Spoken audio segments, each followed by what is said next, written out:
नमस्कार दोस्तों, आप सभी का स्टडी फॉर यूपीएससी सेशन में स्वागत है। ये सुबह से दूसरा वीडियो होगा और हिस्ट्री एनसीईआरटी जो हम लोग पढ़ रहे थे उसका तीसरा वीडियो होगा। बेसिक से शुरू किया हुआ है मैंने। रामशरण शर्मा जी की जो बुक आती है वो बिल्कुल बेसिक से मैं पढ़ा रहा हूँ और आपका कर्तव्य बनता है आपको ध्यानपूर्वक पढ़िए। पीटी मेंस आपको समग्र रूप से समझने में ये काफ़ी ज़्यादा मदद करेगा। कल एक बच्चा कमेंट कर रहा था कि क्या ये केवल पीटी में मदद करेगा। नहीं, देखिए आप मेंस में जो आपका आर्ट एंड कल्चर का सेक्शन है, आर्ट और कल्चर का, वो आपको तभी समझ में आएगा जब आपको हिस्ट्री समझ में आएगा, नहीं तो आप समझ ही नहीं सकते। अब आपको पूरा मैं हड़प्पा जब तक नहीं पढ़ाऊँगा तब तक हड़प्पा की संस्कृति आप कैसे समझेंगे। तो आज का जो चैप्टर है वो किन चीज़ों से संबंधित होगा, वो होगा कि हिस्ट्री का हमने स्रोत कहाँ से लिया। किताब वगैरह तो हमने देख लिया था, भौतिक साक्ष्य कौन कौन से हमें कहाँ कहाँ से मिले हैं और किस प्रकार से हमने उनका उपयोग किया, किस राजवंश के ज़्यादा सिक्के मिले हैं, कहाँ कहाँ से मिला है। और इन सब से पीटी में आपका भर भर के सवाल पूछा जाता है और नहीं भी पूछा जाता है तो अगर आप इस चीज़ को नहीं समझेंगे तो आगे के इतिहास को आप समझ ही नहीं सकते हैं। मैं चैप्टर 1 से पढ़ा रहा हूँ, आपको ध्यानपूर्वक पढ़िएगा। चलिए शुरू करते हैं। चैप्टर 3 पढ़ेंगे आज हम लोग। स्रोतों के प्रकार और इतिहास का निर्माण को हम लोग ध्यानपूर्वक पढ़ेंगे, लेकिन इससे पहले इससे जुड़े हुए सवाल कौन कौन से इस चैप्टर में अंत में दिए हुए हैं उसको पढ़ना है। क्यों? क्योंकि वो सवाल आपके माइंड में रहेगा, तो जब आप चैप्टर को पढ़ेंगे तो आप उसका जवाब ढूंढने की पूरी कोशिश करेंगे। ओके, चलिए तो देखते हैं सवाल कौन कौन से इस चैप्टर के अंत। कल भी मैंने एक बार सवाल दिखाया था लेकिन भूल गए होंगे, इसलिए फिर से दिखाता हूँ। इन पदों का मतलब, इस शब्द का मतलब आपको बताना है। कौन कौन से शब्द हैं भाई? तो यहाँ पर भौतिक संस्कृति क्या होती है, मुद्रा शास्त्र किसको कहा जाता है, पुरालेख, पुरालिपि, अनुलंब, क्षैतिज उत्खनन, महापाषाण, पुरातत्व, अभिलेख, लौकिक साहित्य क्या होता है। इस सवाल को जरा ध्यानपूर्वक देखिएगा, ये पीसीएस में भी पूछा हुआ है। तीसरा नंबर तो यूपीएससी में पूछा हुआ है। प्राचीन वस्तुओं का काल निर्धारण किस प्रकार से किया जाता है, समझाएं कि कार्बन 14 से काल निर्धारण करने की विधि क्या है। कार्बन 14 की विधि आपसे पूछा गया है, जो आपको पता होना चाहिए, पीटी में भी पूछा जाता है। अगला है, बताएं कि भारत के इतिहास, भारत के राजनीति, सामाजिक व आर्थिक इतिहास का अध्ययन में सिक्कों और अभिलेखों का क्या महत्व है। ये कहाँ पर पूछा गया है? तो यूपीएससी मेंस का सवाल है, जीएस का। ओके, इतिहास के पुनर्निर्माण में विभिन्न प्रकार के स्रोतों के सापेक्षिक महत्व का विवेचना कीजिए। ये यूपीएससी मेंस हिस्ट्री ऑप्शनल का सवाल है। ये हिस्ट्री ऑप्शनल में पूछा गया यूपीएससी मेंस में। प्राचीन भारत का अभिलेख किन किन भाषाओं और लिपियों में पाए जाते हैं, ये तो आपका पीटी मेंस में पूछा जाता है। दक्षिण भारत के प्राचीन इतिहास के अध्ययन में संगम साहित्य का क्या महत्व है, ये आपका यूपीएससी का सवाल है। यूपीएससी में ये चीज़ पूछा गया है, संगम साहित्य का क्या महत्व है, ये यूपीएससी में पूछा गया है। इन्हीं सब सवालों के जवाब हम लोग कहाँ पर ढूंढेंगे? तो इस चैप्टर में ढूंढेंगे, जिसको हम लोग आज पढ़ेंगे। रोज़ एक चैप्टर जरूर कंप्लीट करेंगे, नो मैटर कि चैप्टर कितना बड़ा है। अगर घंटे भर का भी वीडियो जाएगा तो भी मुझे फ़र्क नहीं पड़ता, मुझे पढ़ाना है और मैं पढ़ाऊँगा आपको। ओके, अब देखना आपका कर्तव्य बनता है, मैं अपने तरफ से पूरा पढ़ाऊंगा आपको। कि चलिए शुरू कर। पहला लाइन देखिए क्या लिखा हुआ है कि प्राचीन भारत के जो लोग थे उन्होंने अपने पीछे अनगिनत भौतिक अवशेष छोड़े हैं। भौतिक अवशेष का तात्पर्य होता है उनके द्वारा जो सामग्री यूज की जाती थी, वो उन अवशेषों की बात कर रहा है। जैसे पानी का घड़ा हो गया, जैसे बर्तन हो गए, जैसे कुछ और हो सकता है, वस्त्र हो सकता है, किसी तरीका गहने हो सकते हैं, हथियार हो सकते हैं, ये सब भौतिक अवशेष होते हैं। ओके, दक्षिण भारत में पत्थर के मंदिर और पूर्वी भारत में ईंटों के विहार। कल मैंने समझा दिया था कि पूर्वी भारत में ईंटों के विहार से तात्पर्य है पाल काल की संस्कृति की बात कर रहे हैं ये लोग। पूर्वी भारत में चूंकि पहाड़ पठार कम है, पश्चिम बंगाल, बिहार और वर्तमान का बांग्लादेश, इन सबको एक मानकर चलिएगा। अभी प्राचीन भारत में बांग्लादेश नहीं था, अभी बना है वो, तो इन सबको आपको एक मानना है। तो वहाँ पर क्यों बने? क्योंकि वहाँ पर बरसात बहुत ज़्यादा होता है और वहाँ पर मिट्टी की उपलब्धता खूब सारा है। और वो भी कौन सी मिट्टी है? तो बाढ़ वाली मिट्टी है, जलोढ़ मिट्टी, जिसका ईंट बनाना बहुत आसान होता है। और ईंट बनाए गए इसीलिए ईंट नुमा और झोपड़ी नुमा वहाँ पर दिखते हैं। झोपड़ी क्यों? क्योंकि बरसात हद से ज़्यादा होता है उन इलाकों में, इसलिए झोपड़ी नुमा वहाँ पर संरचना बनाए गए। ओके, परंतु इन भवनों के अधिकांश अवशेष सारे देश बिखरे अनेक टीलों के नीचे दबे हुए। कल मैंने टीला भी समझाया था। टीला एक ऊंचाकार सतह होता है जो बाकी जगहों से अलग होता है। इस टीले के नीचे कई बार इतिहास दबे होते हैं, जिसका मैंने एग्जाम्पल भी दिया था कि हस्तिनापुर में आप चले जाइए, मेरठ के पास में हस्तिनापुर जगह है जहाँ से महाभारत के अवशेष हमें मिलते हैं। आप एनसीईआरटी के बुक खोलेंगे, नई वाली एनसीईआरटी की, तो उसमें आपको उस अवशेष का फोटो भी दिखाया गया है कि यहाँ पर महाभारत के अवशेष मिले हैं। और उसके अलावा अब ऐसा नहीं है कि गांडीव मिला है, ऐसा भी अवशेष नहीं है, बर्तन मिल जाते हैं, मिट्टी के बर्तन मिल जाते हैं, इस तरह की चीज़ें मिलती हैं। ओके, और कहाँ पर मिले हैं? तो नालंदा यूनिवर्सिटी जो है ये आज़ादी के बाद ढूंढा गया है। बिल्कुल सही सुन रहे हैं आप। हमें बुक में नालंदा के बारे में पता था, लेकिन नालंदा नामक चीज़ कहाँ पर है ये नहीं पता था, लेकिन इसको ढूंढ निकाला गया बाद में कि नालंदा कहाँ पर है ना। तो ये सब टीले होते हैं जिसके नीचे पुरानी बस्तियों का अवशेष रहते हैं। यह कई प्रकार का हो सकता है। एकल संस्कृति यानी कि पूरा का पूरा टीला में एक ही संस्कृति का प्रमाण हो, और बहु संस्कृति भी हो सकता है, एक से ज़्यादा संस्कृति का भी प्रमाण होता है। अब यहाँ पर थोड़ा सा रुकते हैं। यहाँ पर रुक के मैं आपको एक चीज़ समझाता हूँ। कौन सी चीज़? तो थोड़ा सा ध्यानपूर्वक सुनिएगा। बहुत सारे लोग इस चीज़ में गलती करते हैं। कई बार यूपीएससी के इंटरव्यू में बच्चों से पूछ लिया जाता है ये चीज़, और वहाँ पर भी वो मुंह देखते रहते हैं कि क्या होगा इसका मतलब। दो शब्द यूज होता है, एक होता है सभ्यता और एक शब्द यूज होता है, एक सेकेंड, एक होता है संस्कृति। इन दोनों में फ़र्क होता है, बहुत ज़्यादा फ़र्क, हद से ज़्यादा होता है। इसलिए इन दोनों को कभी भी सामान्य अर्थों में कहीं पर भी यूज मत कीजिएगा। जैसे हड़प्पा सभ्यता बोलते हैं हम, क्या बोलते हैं? हड़प्पा सभ्यता बोलते हैं हम, लेकिन हम क्या बोलते हैं? वैदिक संस्कृति बोलते हैं हम। क्या बोलते हैं? वैदिक संस्कृति बोलते हैं। इन दोनों में अंतर होता है। सभ्यता का तात्पर्य होता है कि वो लोग क्या पहना, उन्होंने क्या खाते थे, वो समझ में आ रहा है आपको? कौन से वस्त्र पहनते थे, किस तरह के घर में रहते थे, ये सब चीज़ें सभ्यता में आती है। संस्कृति का तात्पर्य होता है जो सभ्यता प्लस वो लोग क्या सोचते थे, उनका दर्शन क्या था, किस तरह की पूजा पाठ की पद्धति थी, सामाजिक रिलेशन उनका कैसा था। इन सब को जब हम परिभाषित करते हैं पूरे डिटेल फॉर्मेट में, तो वो किस चीज़ में आता है? वो संस्कृति में आता है। यानी कि सभ्यता में केवल भौतिकवादी चीज़ों की हम लोग बात करते हैं, वहीं संस्कृति में हम भौतिक और नॉन भौतिक यानी कि जो भौतिक नहीं है उन चीज़ों को हम मिलाकर बात करते हैं संस्कृति में। यानी कि संस्कृति जो है ये ज़्यादा बड़ा स्वरूप होता है सभ्यता की तुलना में। सभ्यता इसके अंदर छोटा सा आ जाएगा, संस्कृति बड़ा आ जाएगा। अब हड़प्पा को सभ्यता क्यों बोलते हैं? क्योंकि हड़प्पा के हमें साक्ष्य जरूर मिले हैं, लेकिन हड़प्पा की चीज़ों को हम पढ़ नहीं पाए हैं। आज भी हमें ये नहीं पता है कि हड़प्पा के लोगों की पूजा पद्धति क्या थी, दर्शन उनका क्या था, किस प्रकार से सोचते थे। हाँ, ये ज़रूर पता है कि क्या खाते थे, लेकिन वैदिक संस्कृति के बारे में हमें ये भी पता है कि वो किस प्रकार का दर्शन था उनका, क्या सोचते थे, उनके यहाँ विवाह पद्धति कौन सी प्रचलित थी, क्योंकि ये सब किस में आते हैं? संस्कृति में आते हैं। तो इंडियन कल्चर बोला जाता है, भारत की सभ्यता नहीं बोला, तो भारत की संस्कृति बोला जाता है। क्यों? क्योंकि संस्कृति ज़्यादा बड़ा आयाम होता है। डायमेंशन किसका बड़ा होता है? संस्कृति का। तो जब भी हड़प्पा से जुड़े हुए सवाल लिखते हैं तो आप वहाँ पर लिख देते हैं सिंधु घाटी संस्कृति या हड़प्पा संस्कृति, वहीं पर आपका सवाल कचरा हो जाता है, गलत हो जाता है। ये चीज़ क्लियर हो गया होगा। आज से पहले बहुत सारे लोगों को नहीं पता होगा, आज पता चला होगा। चलिए आगे बढ़ते हैं। देखिए क्या है यहाँ पर कि एकल संस्कृति टीलों में सर्वत्र एक ही संस्कृति दिखाई देती है। कुछ टीले केवल चित्रित धूसर मेधवान अर्थात पेंटेड ग्रेवेयर, एक ग्रे कलर का मिट्टी का घड़ा, ठीक ना, बस संस्कृति के द्योतक हैं। कुछ सातवाहन संस्कृति और कुछ कुषाण संस्कृति के। मुख्य सांस्कृतिक टीलों में एक संस्कृति की प्रधानता रहती है और अन्य संस्कृतियां जो पूर्व काल की भी हो सकती हैं, उत्तर काल भी है, विशेष महत्व की नहीं होती हैं। बहुसंस्कृति का क्या तात्पर्य होता है? अब जरा से यहाँ पर देखते हैं। बहुसंस्कृति टीलों में उत्तरोत्तर अनेक संस्कृतियाँ पाई जाती हैं। मान लीजिए एक ही टीला है, वहाँ पर सबसे नीचे है हमारे पास कौन सा? तो हमारे पास है हड़प्पा का। उससे ऊपर हमें कौन सा मिला? वैदिक संस्कृति के प्रमाण मिले। उससे ऊपर हमने खनन कौन सा किया? हमने गहराई तक ऐसे खोदा। खनन दो प्रकार से होता है, एक ऊपर से नीचे तक खनन किया जाता है और एक दाएं से बाएं तक किया जाता है। जो पूरे हड़प्पा शहर खोजा गया है वो कहाँ से कहाँ तक किया गया है? वो दायां से बायां या बायां से दायां किया, उसको कहा जाता है क्षैतिज, ओके, और इसको कहा जाता है ऊर्ध्वाधर, हॉरिजॉन्टल और वर्टिकल। ये चीज़ क्लियर हो गया होगा।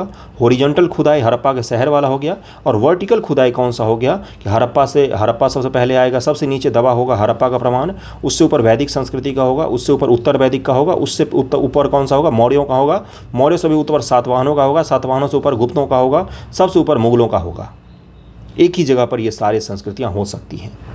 दिल्ली का पुराना किला इसी का उदाहरण है। दिल्ली के पुराना किला में बहुत सारी खुदाई चलती, वहाँ पर महाभारत काल के भी मिलते हैं और सल्तनत काल के भी मिलते हैं। सल्तनत काल का ऊपर में मिलेगा, महाभारत काल का बहुत नीचे खोद कर मिलेगा, तब जाके मिलेगा। ओके, समझ में आ रहा होगा। रामायण और महाभारत की भांति खोदे गए टीलों का उपयोग हम संस्कृति के भौतिक व अन्य पक्षों के क्रमिक स्तरों को उजागर करने के लिए कर सकते हैं। ओके, टीलों की खुदाई दो तरह से की जाती है, अनुलंब और क्षैतिज। ये मैं आपको समझा चुका हूँ, अनुलंब और क्षैतिज यही है जो वर्टिकल और हॉरिजॉन्टल की बात कर रहे हैं। देखिए यहाँ पर क्या लिखा हुआ है। अधिकांश स्थलों की अनुलंब खुदाई होने के कारण हमें भौतिक संस्कृति का अच्छा खासा कालानुक्रम सिलसिला मिल जाता है। क्षैतिज खुदाई खर्चीली होने के कारण बहुत कम की गई हैं। देखिए क्षैतिज का मतलब क्या होगा कि पूरा का पूरा बहुत बड़े एरिया में खोदना।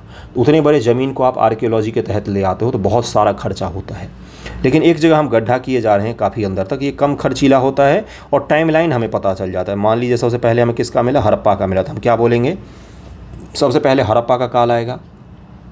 उसके बाद हमें मान लीजिए वैदिक का मिला, तो हम क्या बोलेंगे, हड़प्पा के बाद वैदिक होता है, ऊपर भी मैंने समझाया। फिर आएगा उत्तर वैदिक का सामान हमें मिल गया, मान लीजिए लोहा मिल गया। फिर हमें कौन सा मिलेगा, फिर हमें मौर्यों का मिल सकता है। तो हम कालक्रम में बांट सकते हैं, समय का निर्धारण कर सकते हैं, समय का निर्धारण कर सकते हैं। अब मान लीजिए जैसे हड़प्पा का हमें जगह मिला, हड़प्पा का एक जगह मिला, हमने क्या किया, यहाँ से इसके क्षैतिज खोदना शुरू कर दिया दोनों तरफ। तो क्या मिलेगा, पूरी हड़प्पा संस्कृति का, हमें हड़प्पा सभ्यता का विस्तार किसमें मिलता है, तो क्षैतिज उत्खनन में मिलता है, क्षैतिज उत्खनन में मिलता है, क्षैतिज उत्खनन में मिलता है। ओके, हॉरिजॉन्टल में। ओके, देखिए यहाँ पर क्षैतिज खुदाई खर्चीली होने के कारण फलस्वरूप उत्खनन प्राचीन भारतीय इतिहास के अनेक अवशेषों के भौतिक जीवन का पूर्ण और समग्र चित्र नहीं मिल पाता है। हमें बहुत ज़्यादा खर्चीली होती है और ASI का बजट ही नहीं है होना। जिन टीलों का उत्खनन हुआ है उनके भी पुरावशेष विभिन्न अनुपातों में ही सुरक्षित हैं। सूखी जलवायु के कारण पश्चिमी उत्तर प्रदेश, राजस्थान और पश्चिमोत्तर भारत के पुरावशेष अधिक सुरक्षित बने हुए हैं। अब सुनिए ध्यानपूर्वक, ये है अपना भारत। भारत के इस इलाके में, किस इलाके में, भारत के इस इलाके में कम वर्षा होती है, बाढ़ कम आती है, इसलिए यहाँ पर आपको ऐतिहासिक स्थल जो है वो पुराने हड़प्पा समय के या उसके बाद के समय के बचे हुए दिखेंगे। लेकिन बिहार में आपको कम क्यों दिखते हैं, पूर्वी उत्तर प्रदेश से बंगाल में कम क्यों दिखते हैं, क्योंकि यहाँ पर निरंतर बाढ़ आती रही है, निरंतर वर्षा बहुत ज़्यादा होती है। इसके कारण से क्या हुए, जो भी शहर यहाँ पर ऐतिहासिक रहे होंगे या मिट्टी में दबे होंगे, वो सब बाढ़, नदियों के कारण, प्रकोप के कारण, बाढ़ के कारण सब बहकर बर्बाद हो गए। उनका हमें प्रमाण नहीं मिलता है, या मिलता भी है तो बहुत कठिनाई से मिलता है। तो ये चीज़ क्लियर रहेगा अब आपको।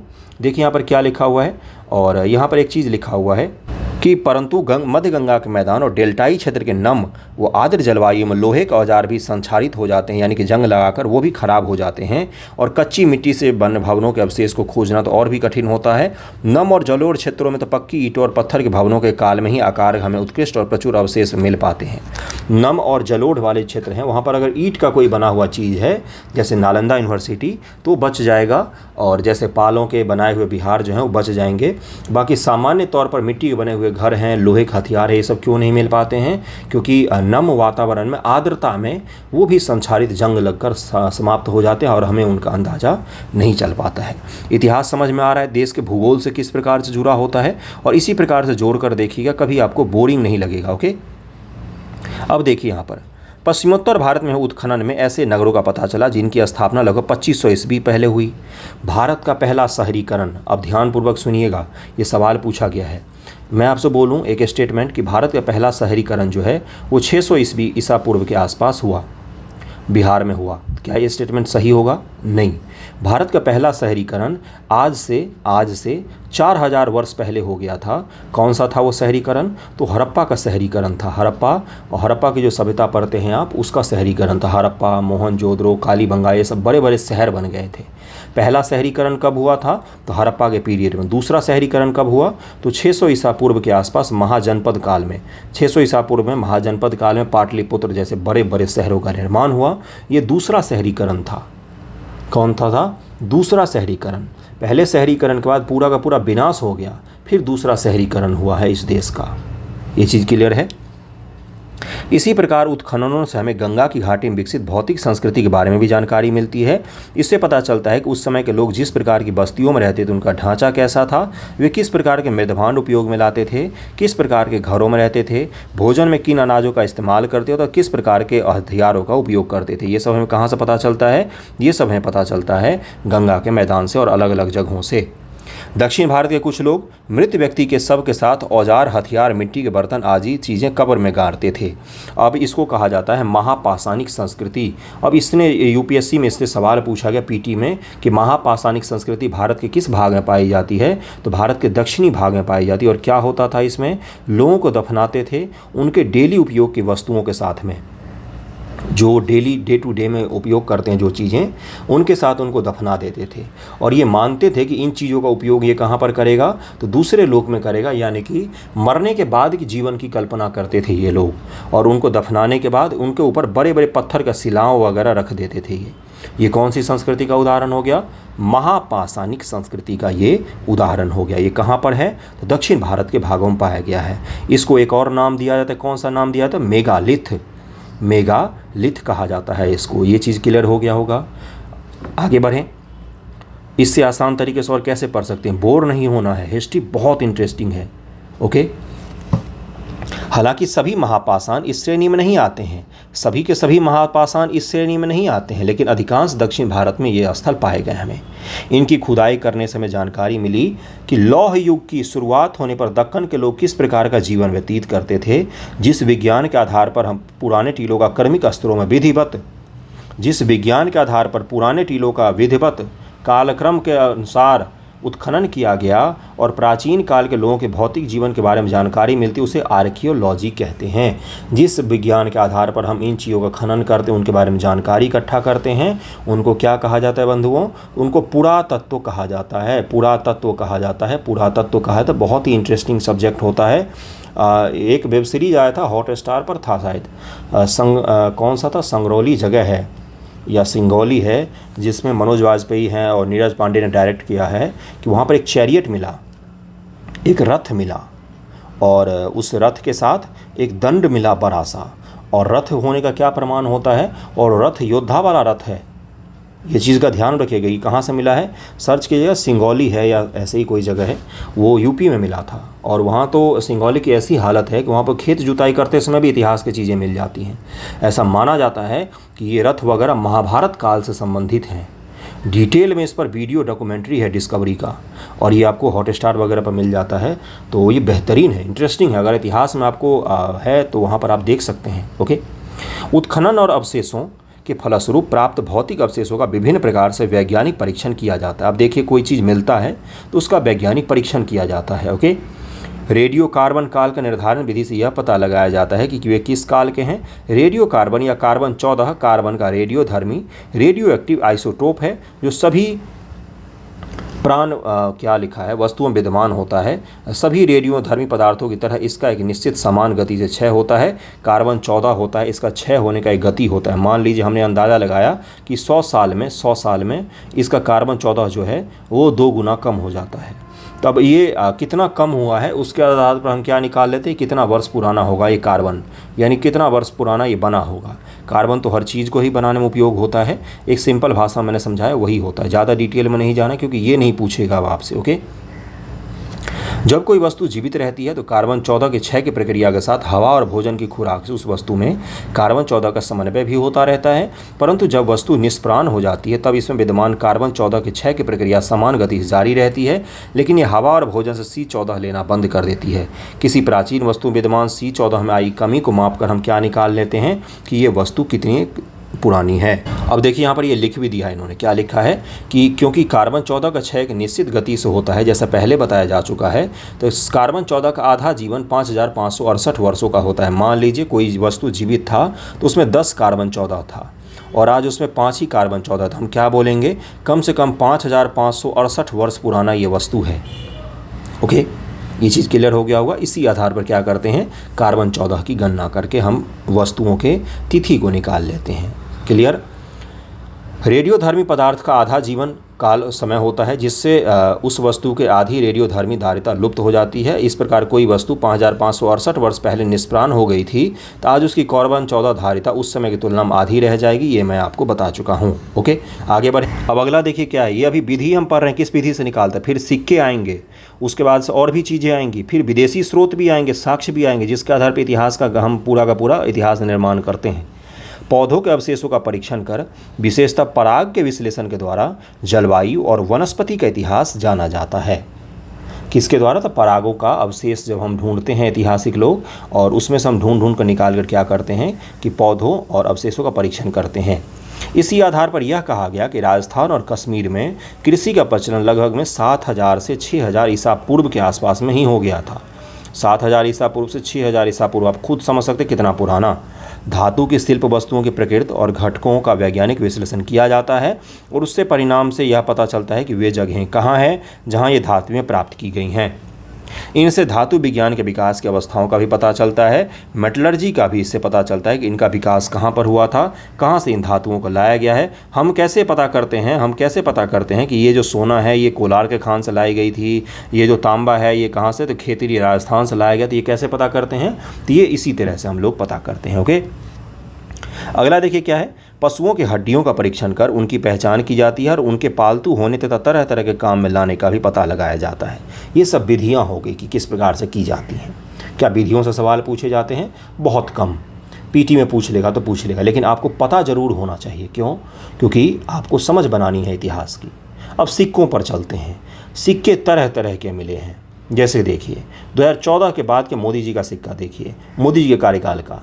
उससे पहले का मनमोहन सिंह का सिक्का देखिए, या उससे पहले का आप गवर्नमेंट का सिक्का देखेंगे। पुराने वाले सिक्का अगर किसी के पास होगा, मैंने भी खूब सारे जमा कर रखे पुराने वाले। तो इससे क्या पता चलता है कि यहाँ पर क्या हुआ, समय समय पर सरकारें बदली और क्या किया उन्होंने सिक्कों के पैमाने को बदला। जैसे मनमोहन सिंह की गवर्नमेंट में अब जब आप जाएंगे तब वहाँ पर 20 का सिक्का तो आपको नहीं दिखेगा, लेकिन आज के दौर में 20 का सिक्का भी हो गया। और सिक्कों की क्वालिटी भी अच्छी हुई है। कुछ सिक्कों की, 1-2 के सिक्कों की क्वालिटी ख़राब हो गई है। पहले के 2 के सिक्के अधिक भारी होते थे। याद कीजिए, षटकोण वाला सिक्का 2 का आता था, 1 का सिक्का आता था बड़ा ही सुंदर खूबसूरत सा। तो क्या हुआ है, हमारे सिक्कों की क्वालिटी थोड़ी सी बदल गई है। हाँ, लेकिन 5 के सिक्कों की क्वालिटी अच्छी हो गई है, 10 के सिक्कों की क्वालिटी अच्छी हो गई है, 20 के सिक्के की क्वालिटी और भी अच्छी है, नोटों की क्वालिटी और भी अच्छी हो गई है। तो ये क्या पता चल रहा है आपको कि सिक्के जो होते हैं वो कालक्रम के हिसाब से बदलते रहते हैं। ओके, और सिक्के इतिहास का भी काम करते हैं। हमारे सिक्का पर लिखा हुआ है भारत सरकार, उस पर एक ईस्वी भी लिखा होता है 2020 या 2002 ये लिखा होता है। उससे क्या पता चलेगा 2002 में ये सिक्का जारी किया गया था और उस पर भारत का चिन्ह बना होता है, जिससे हम क्या बोलेंगे कि इस देश में है जो शेर होते हैं, शेर को एक प्रमाणिक रूप से राज चिन्ह के तौर पर उपयोग किया जाता था। एक सिक्का से कितना कुछ पता चल रहा है। उस पर एक किस भाषा में लिखा हुआ है, एक लिखा हुआ है अंक में। तो हम क्या बोलेंगे कि इनके देश में इस प्रकार की शैली चलती थी गणना करने के लिए। उसके बाद से क्या लिखा है उस पर देवनागरी भारत सरकार लिखा होगा या इंडिया लिखा होगा। तो हम क्या बोलेंगे, 2 अलग अलग वर्णों का उपयोग करते थे ये लोग लिखने के लिए, 2 अलग अलग भाषाओं का उपयोग करते थे ये लोग। ये मैं क्या बता रहा हूँ, एक सिक्के से कितनी सारी जानकारी मिली है। सब कुछ क्लियर हो गया होगा कि सिक्कों की क्यों आवश्यकता पड़ती है इतिहास में। तब देखते हैं यहाँ पर क्या दिया हुआ है। अनेक सिक्कों और अभिलेख धरातल पर भी मिले हैं, पर इनमें से अधिकांश जमीन को खोदकर निकाले गए हैं। सिक्कों का अध्ययन को मुद्रा शास्त्र कहा जाता है, न्यूमिसेमेटिक्स कहा जाता है। न्यूमिसेमेटिक्स के बारे में एक बार पीटी में पूछ लिया था और यही शब्द देके पूछ लिया इन्होंने, मुद्रा शास्त्र कहा जाता है। आजकल की तरह प्राचीन भारत में कागज़ की मुद्रा का प्रचलन नहीं था। कागज़ की मुद्रा का प्रचलन मॉडर्न हिस्ट्री में हुआ है। उससे पहले कागज़ की मुद्रा नहीं चलती थी।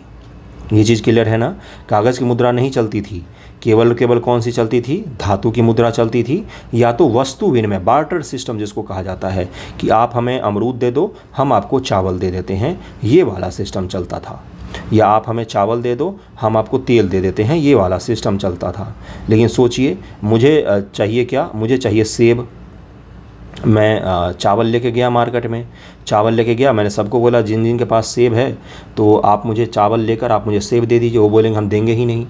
क्यों? क्योंकि हमें चावल की ज़रूरत ही नहीं है। हम बोले हमें तो सेब की ज़रूरत है, वो बोलेंगे देंगे ही नहीं। ये बार्टर सिस्टम की क्या थी, खराबी थी। ये चीज़ क्लियर हो गया होगा। बार्टर सिस्टम की खराबी आपको पता होना चाहिए। वस्तु विनिमय प्रणाली की क्या खराबियाँ थी जिसके कारण से सिक्कों को अपनाना पड़ा, और ये सवाल पूछा गया है। बार्टर सिस्टम में आपको कितना सारा चावल के बदले 1 किलो सोना दिया जाएगा, तो गाड़ी पर भरकर सामान ले जाना पड़ेगा आपको 1 किलो सोना लाने के लिए। ये चीज़ क्लियर है।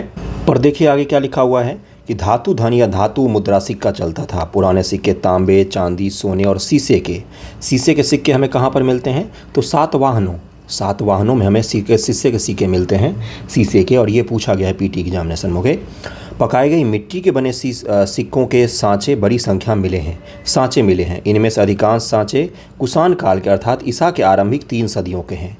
गुप्तोत्तर काल में सांचे लगभग में लुप्त हो गए। कौन से? तो ये मिट्टी के बनाए हुए सांचे जो हैं गुप्तोत्तर काल में, गुप्तों के बाद के काल को गुप्तोत्तर कहा जाता है। जैसे मौर्योत्तर का मतलब क्या होता है, मौर्यों के बाद के काल को मौर्योत्तर कहा जाता है, गुप्तों के बाद के काल को गुप्तोत्तर कहा जाता है।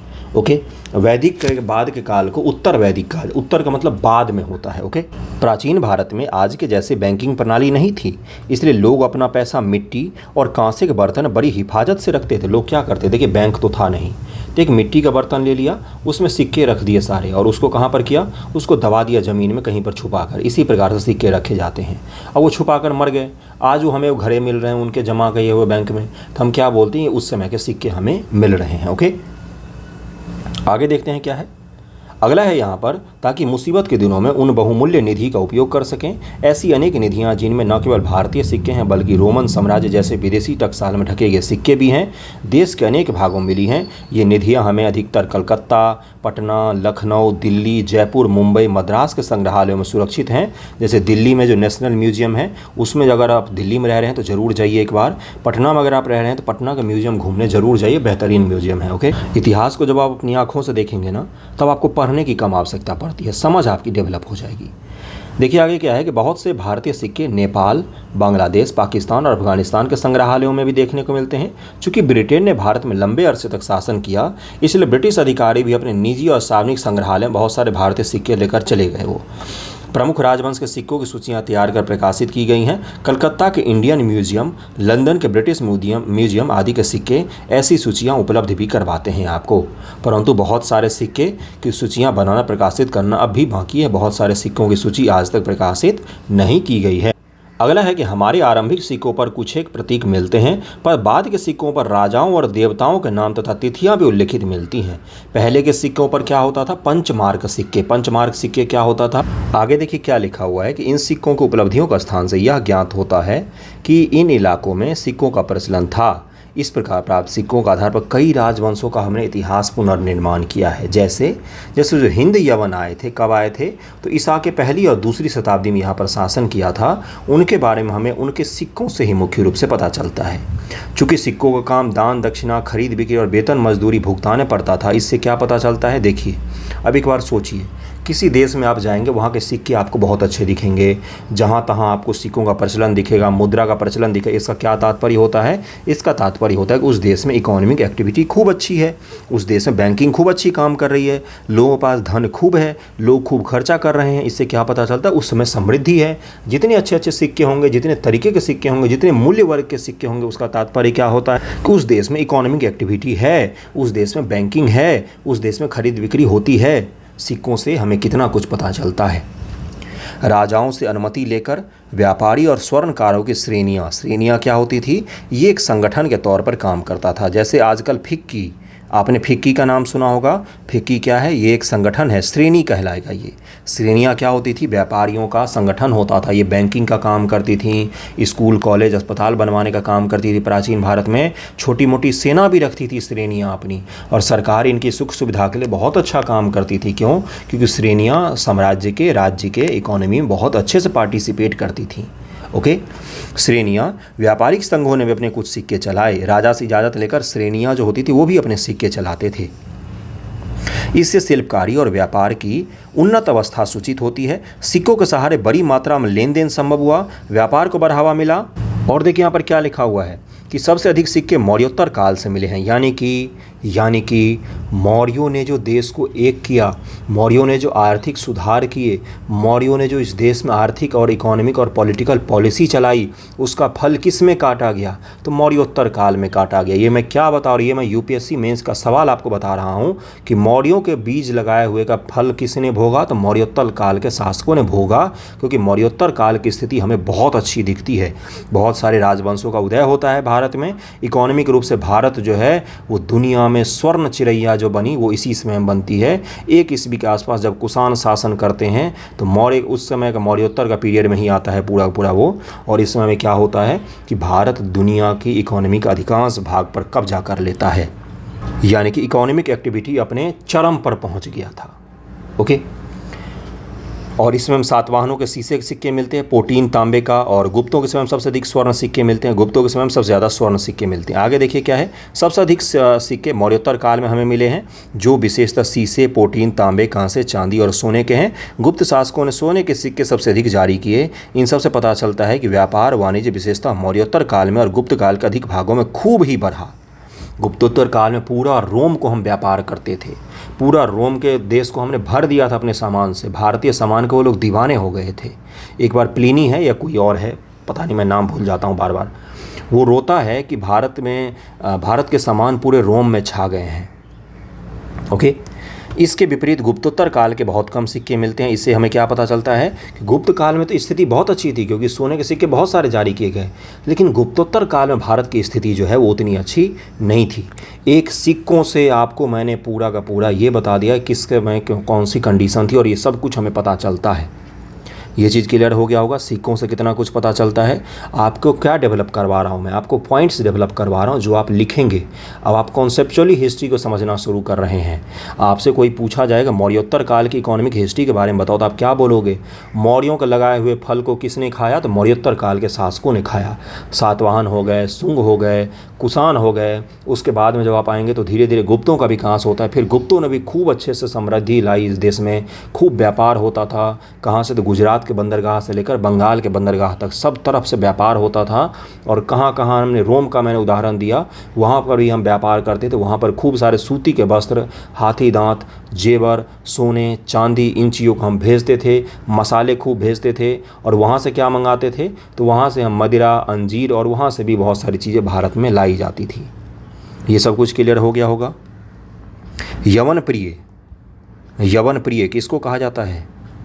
ये शब्द कई एक बार पूछा गया था शायद। ये काली मिर्च को कहा जाता है। तो काली मिर्च की जो पहचान हुई यवनों को, वो कब हुई है?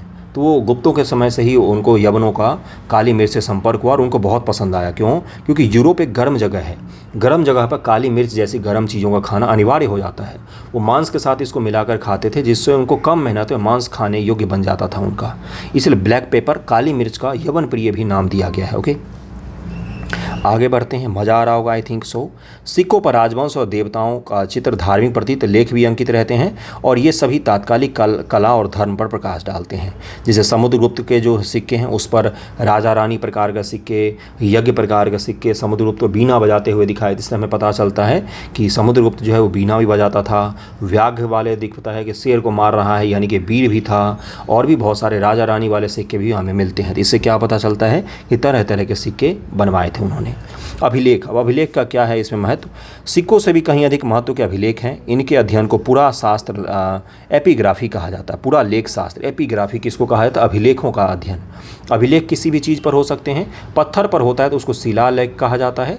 तांबे पर होता है तो उसको ताम्रपत्र कहा जाता है, ताम्रपत्र कहा जाता है। ये चीज़ क्लियर हो गया होगा। ताम्रपत्र आज तक तो आपने याद किया होगा, आज पता चल गया होगा। और इनके तथा दूसरे पुराने दस्तावेजों को प्राचीन तिथि का अध्ययन को पुरालिपि शास्त्र पोलियोग्राफी कहते हैं। अभिलेख मोहरों, प्रस्तर स्तंभों, स्तूपों, चट्टानों, ताम्रपत्रों पर मिलते हैं, तथा मंदिर की दीवार और ईंटों और मूर्तियों पर भी हमें बहुत सारे अभिलेख मिले हैं। एक उदाहरण बताता हूँ, जैसे इलाहाबाद का जो स्तंभ लेख है, प्रयाग स्तंभ लेख जो है, ये किसका है? तो ये है आपका समुद्रगुप्त का है, जो हरिसेन के द्वारा लिखा गया है। प्रयाग प्रशस्ति, प्रशस्ति का मतलब होता है प्रशंसा। प्रयाग प्रशंसा, हरिसेन ने समुद्रगुप्त का प्रशंसा किया है कि इसने उत्तर से दक्षिण तक को जीत लिया, सभी को हरा दिया, लिच्छवी दौहित्र है, यानी कि लिच्छवियों का नाती है ये सब कुछ लिखा गया है वहाँ पर। ओके, समग्र देश में आरंभिक अभिलेख पत्थरों पर खुदे मिलते हैं, किंतु ईसा के आरंभिक शतकों में देखिए यहाँ पर क्या लिखा है, इस काम में ताम्रपत्र का प्रयोग प्रारंभ हो गया, तांबे का। और तथापि पत्थर पर अभिलेख खोदने की परिपाटी दक्षिण भारत में भारी मात्रा में जारी रही। दक्षिण भारत में मंदिर के दीवारों पर अस्थायी स्मारकों के रूप में भारी संख्या में अभिलेख खोदे गए। सिक्कों की तरह अभिलेख भी देश के विभिन्न संग्रहालयों में सुरक्षित हैं। देश के अलग अलग संग्रहालय म्यूजियम में जाएंगे तो आपको अभिलेख वगैरह भी मिल जाएंगे। सबसे अधिक अभिलेख मैसूर में मुख्य पुरालेख शास्त्री के कार्यालय में है, संग्रहित हैं। आरंभिक अभिलेख प्राकृत भाषा में है और ये ईसा पूर्व 3री सदी के हैं। 3री सदी का होगा मतलब कि सम्राट अशोक जो है, अशोक महान जो हैं, उनके अभिलेख सबसे ज़्यादा होंगे। अभिलेखों में संस्कृत भाषा ईसा की 2री सदी से मिलने लगती। ईसा की 2री सदी में संस्कृत भाषा मिलती है, वेरी वेरी इंपॉर्टेंट।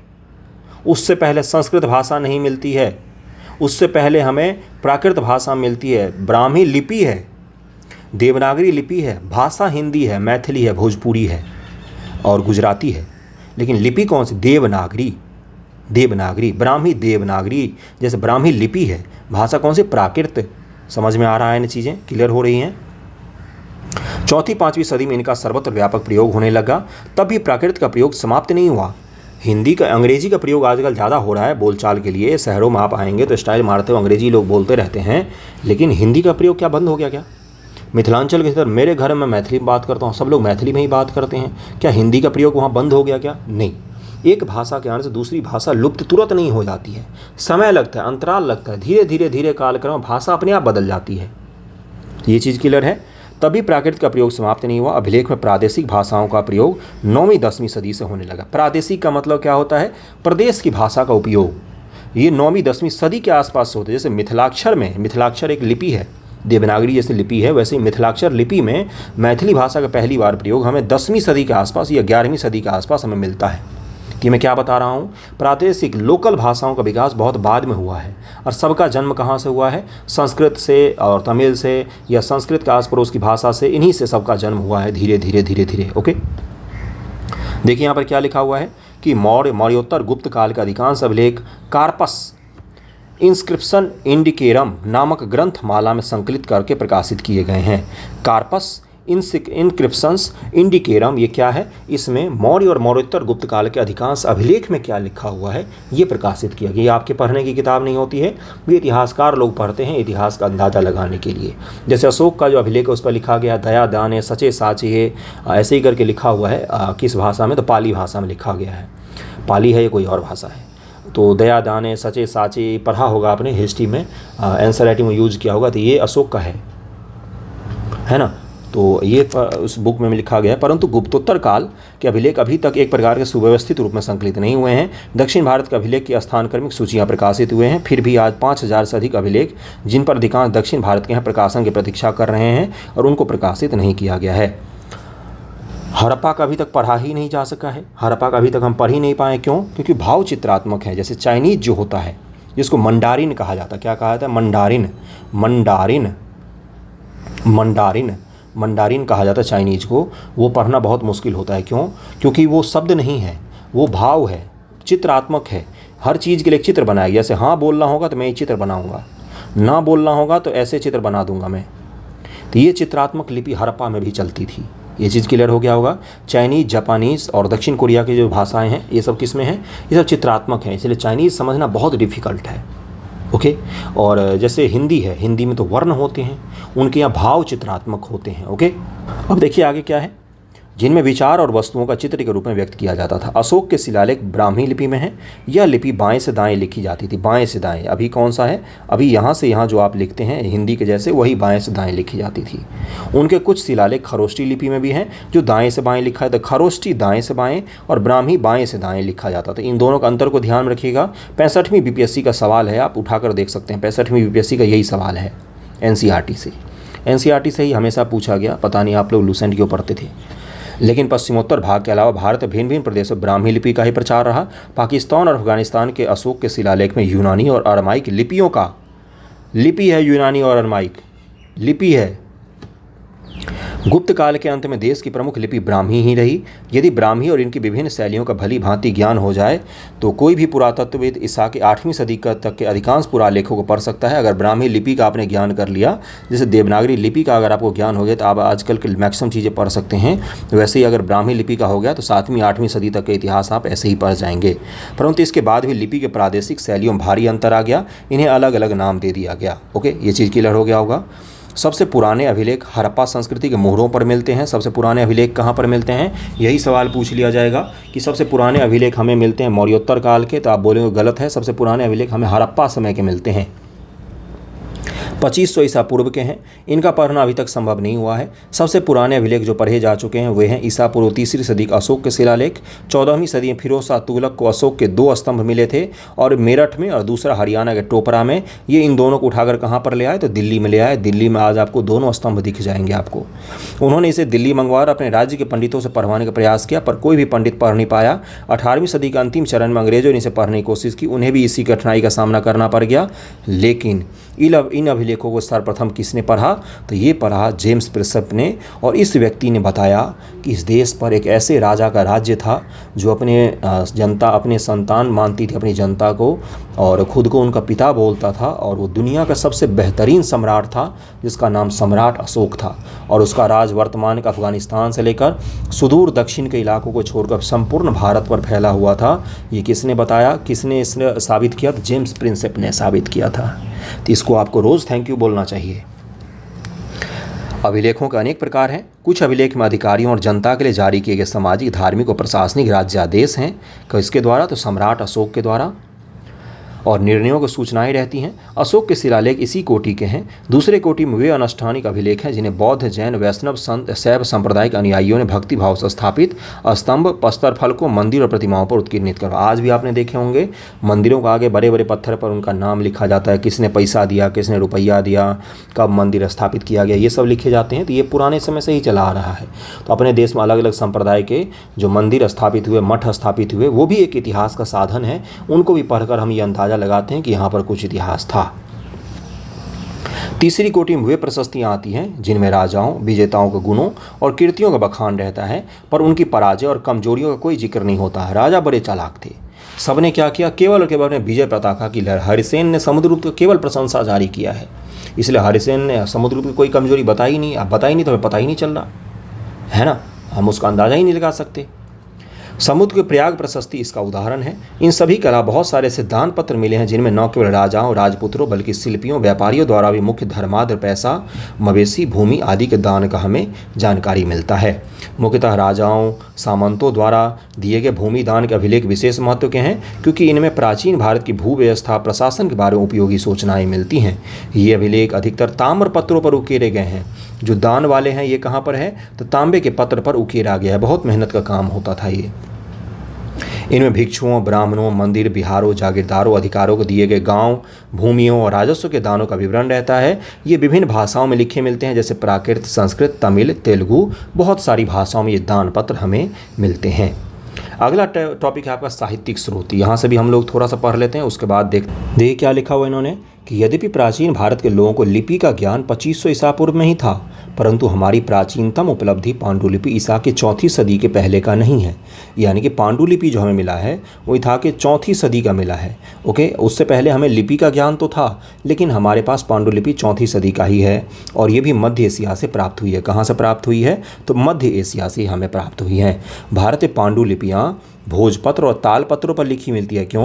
क्योंकि भारत में कागज़ का आविष्कार नहीं हुआ था। कागज़ का आविष्कार सबसे पहले कहाँ पर हुआ है, तो कागज़ का आविष्कार सबसे पहले चीन में किया गया 11वीं सदी के आसपास। ओके, परंतु मध्य एशिया में जहाँ भारत से प्राकृत भाषा फैल गई, ये पांडुलिपियाँ मेष चर्म यानी कि लेदर, काष्ठ फलक यानी कि लकड़ी पर लिखी गई हैं।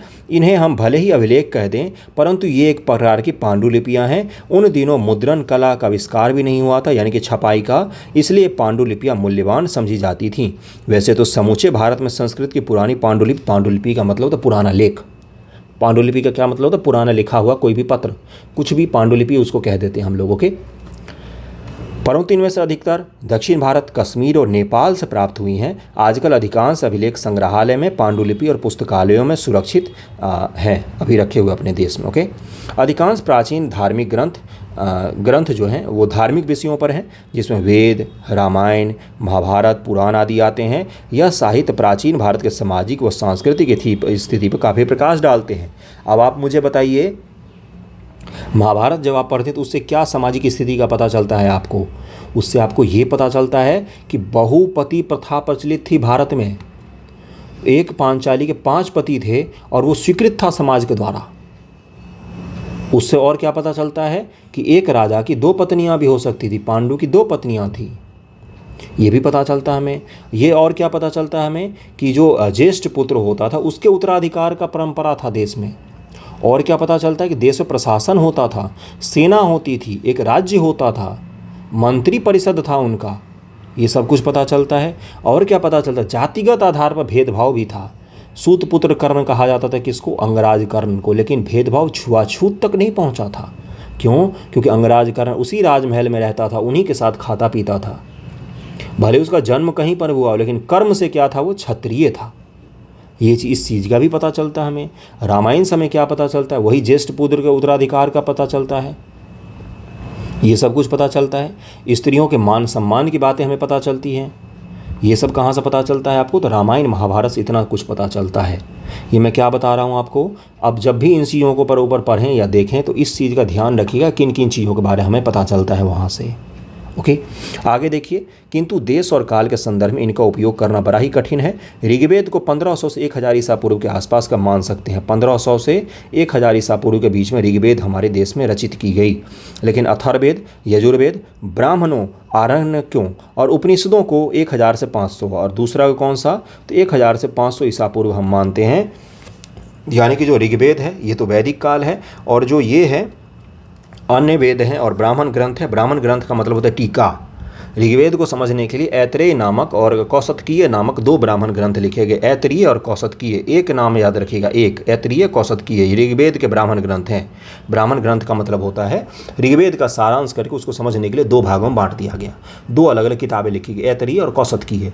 सामान्य भाषा में समझा रहा हूँ, ज़्यादा डिटेल में नहीं जा रहा हूँ मैं। ओके, और उपनिषद, उपनिषद का मतलब क्या होता है, उप का मतलब होता है करीब।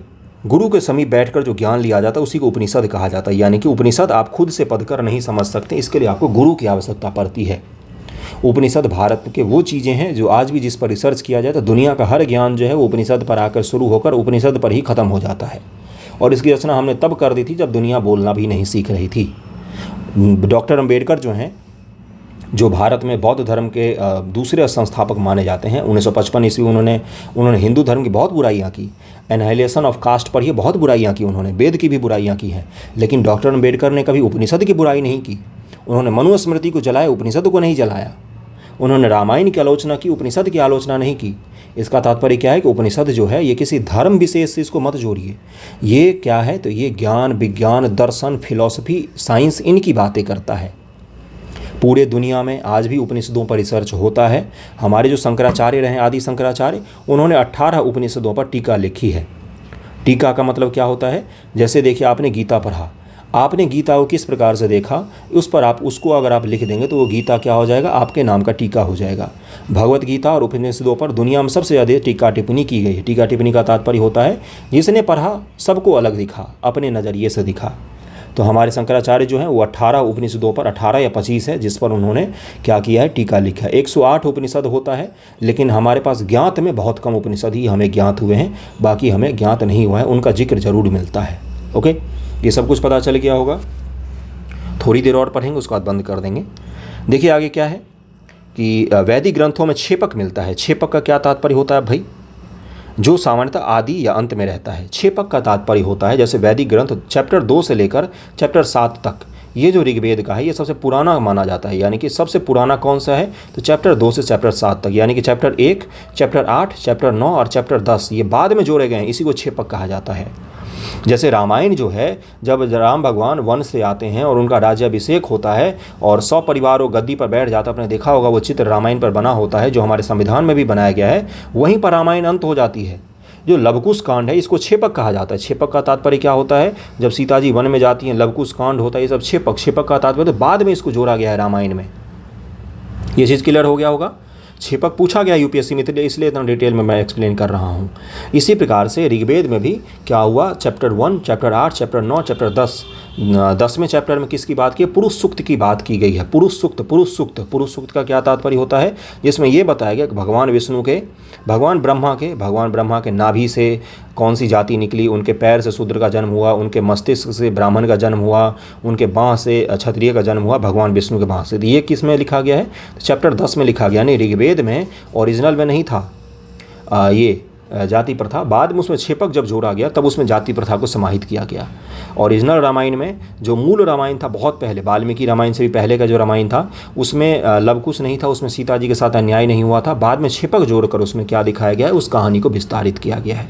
छेपक को आप गलत मत मानिएगा, मैं आपको बता रहा हूँ कि रामायण का जो आगे का भाग है वो छेपक कहलाता है। छेपक आज आपको पता चला होगा, और ये वेरी इंपॉर्टेंट होता है, या तो ये शुरू में जोड़ा था या तो बाद में जोड़ा था। जैसे एक और एग्जांपल देता हूँ मैं, फिर आज वीडियो को हम लोग यहीं पर समाप्त कर लेंगे। जैसे जो कृष्ण नामक कैरेक्टर दिखता है आपको, भगवान कृष्ण जो देखते हैं, भगवान कृष्ण, इनके बारे में हमें सबसे पहली बार पता चलता है छंदोग्य उपनिषद में। छंदोग्य उपनिषद में हमें इनके बारे में सबसे पहली बार पता चलता है। छंदोग्य उपनिषद में हमें सबसे पहली बार पता चलता है कि वासुदेव कृष्ण नामक एक व्यक्ति था जो पश्चिमी उत्तर प्रदेश मथुरा के आसपास के इलाकों में सक्रिय था, और यहाँ पर उनका जन्म होता है। जय संहिता जो महाभारत है, बाद में ये बहुत पहले छोटा ग्रंथ था, बाद में इसमें कृष्ण नामक एक कैरेक्टर को इंट्रोड्यूस किया गया और कृष्ण का इतना बड़ा रोल दिखाया गया है महाभारत में। महाभारत की रचना बहुत पहले हुई, उसमें कृष्ण को भी बहुत पहले समाहित किया गया, पहले ये कैरेक्टर उसमें शामिल नहीं थे। इसलिए आपको बड़ा ही अटपटा लगेगा कि कृष्ण जो है वो क्या बोलते हैं, अर्जुन की माँ को बुआ बोलते हैं, और लेकिन अर्जुन की जो बेटा है उससे कृष्ण की जो बहन है उसकी शादी भी हो जाती है।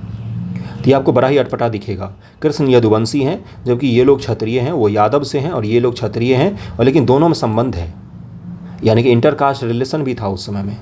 तो ये सब आपको कहाँ पर दिखता है? तो ये सब के सब छेपक के ही उदाहरण होते हैं, जिसको ध्यानपूर्वक समझने पर, ऑब्जर्व करने पर आपको मज़ा आएगा पढ़ने में। ओके, आगे देखते हैं, यहाँ तक पढ़ के कंप्लीट कर लेंगे आज। देखिए कि यूँ ग्रंथ के बीच में छेपक का पाया जाना कोई असाधारण बात नहीं है। ऋग्वेद मुख्यतः देवताओं की स्तुतियाँ, परंतु बाद के वैदिक साहित्य में स्तुतियों के साथ साथ कर्मकांड, जादू टोना, पौराणिक आख्यान भी हैं। हाँ, उपनिषदों में हमें दार्शनिक चिंतन मिलते हैं। उपनिषद में हमें क्या मिलते हैं? हमेशा मैं बोलता आता हूँ, दर्शन मिलता है। उपनिषद में हमें दर्शन मिलता है। 50 मिनट का वीडियो हो गया है, आज यहीं तक रखते हैं। कैसा लग रहा है ज़रूर बताइएगा। मैं बहुत मेहनत से पढ़ा रहा हूँ, आप भी थोड़ा सा शेयर कीजिए वीडियो को, जहाँ भी संभव हो सके पढ़िए मन से। Okay, thank you so much आप सभी का।